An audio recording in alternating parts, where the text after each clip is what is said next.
Magandang araw mga bata. Ngayong araw, pag-aralan natin ang pang-abay o tinatawag rin natin sa Ingles na adverb.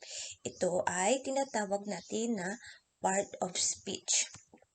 Ito ay mga salitang ginagamit natin sa pagbuo ng pangungusap. Ano nga ba ang pang-abay?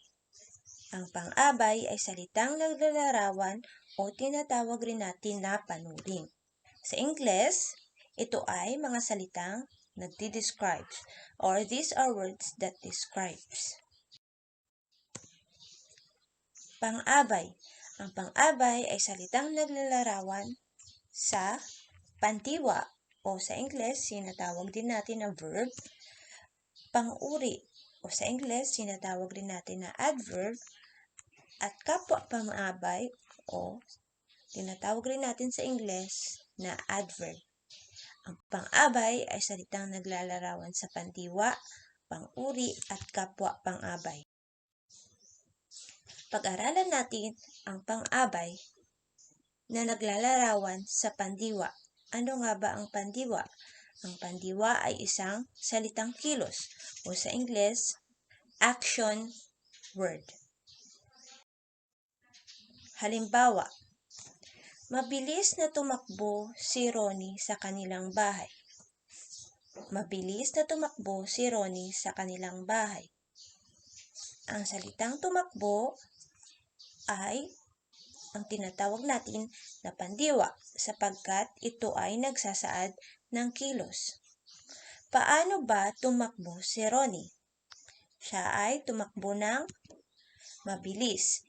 Ibig sabihin, ang salitang mabilis dito ay ang ating pang-abay sapagkat inilarawan niya ang salitang tumakbo. Paano natin inilarawan ang salitang tumakbo? Mabilis. Paano siya tumakbo? Mabilis. Kaya ang pang-abay sa pangungusap na ito ay mabilis. Sunod, pag-usapan naman natin ang pang-abay na naglalarawan sa pang-uri. Pag sinabi nating pang-uri sa Ingles, ito ay adjective. Katulad ng pang-abay, ang pang-uri ay salitang naglalarawan sa pangalan at panghalip. Kanina, ating napag-aralan na ang pang-abay ay mga salitang naglalarawan sa pandiwa, pang-uri, at kapwa pang-abay. Ngunit ang pang-uri, dalawa lamang ang kanyang inilalarawan, ang pangalan at ang panghalip. Ang pangalan sa Ingles ay tinatawag rin natin na noun at ang panghalip sa Ingles tinatawag rin natin na pronoun. Halimbawa, tunay na masagana ang buhay kung walang kalamidad. Tunay na masagana ang buhay kung walang kalamidad. Paano ba inilarawan ang buhay? Ang buhay daw ay masagana. Ang salitang buhay ay isang pangalan or noun. Paano inilarawan ang salitang buhay? Masagana. Ibig sabihin, ang salitang masagana ay isang pang-uri sapagkat inilarawan nito ang salitang buhay na isang pangalan. Paano naman inilarawan ang salitang masagana? Tunay.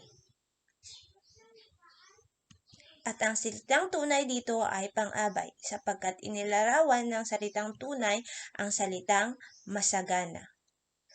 Tunay na masagana ang buhay kung walang kalamidad. Ulitin natin.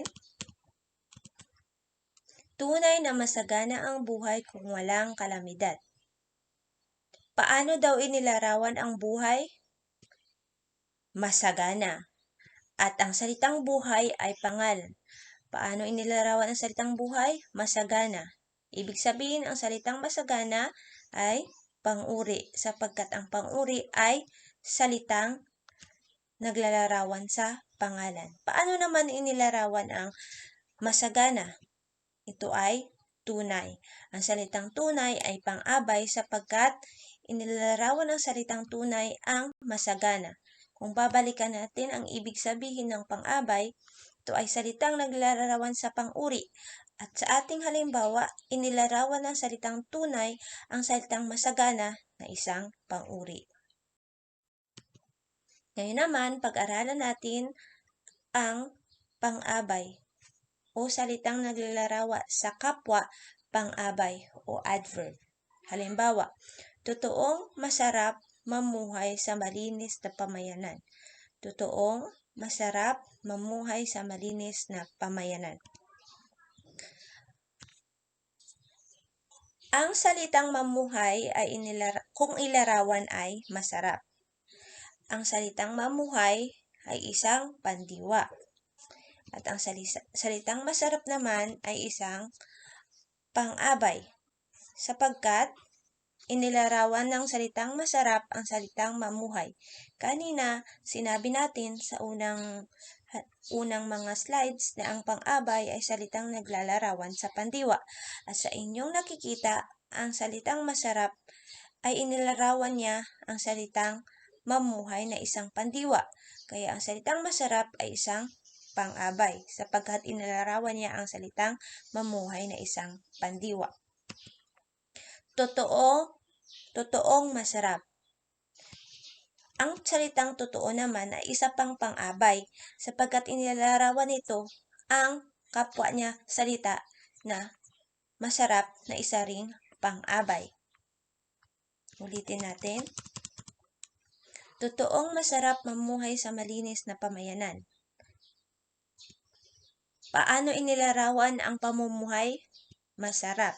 Ang salitang mamuhay ay isang pandiwa at ang salitang masarap naman ay isang pang-abay. Paano natin nasabi na ang masarap ay isang pang-abay? Sapagkat ang inilarawan ng salitang masarap ay mamuhay. Ang salitang mamuhay ay isang pandiwa. Kaya naman, ito ay isang pang-abay. Ngunit inilarawan din ang salitang masarap. Ito ay totoo. Totoong masarap. Ang salitang totoo ay isa ring pang-abay sapagkat inilarawan nito ang kanyang kapwa pang-abay na salitang masarap. Ngayon naman, pag-aralan natin ang mga uri ng pang-abay. Unang-una sa lahat, ating pag-aralan ang pang-abay na pamaraan. Ano nga ba ang pang-abay na pamaraan? Ito ay nagsasabi kung paano ginawa ang kilos. Ito ay sumasagot sa tanong na paano. Lahat ng pangungusap, pag ating pinasa at ginawa ng tanong na nagsisimula sa paano, ang sagot noon ay matatawag natin na pang-abay na pamaraan. Halimbawa, masayang nagtatampisaw sa ulanan ang mga bata. Paano nagtampisaw sa ulanan ang mga bata? Masaya silang nagtatampisaw. Malakas na naghiyawan ang mga tao. Paano naghiyawan ang mga tao?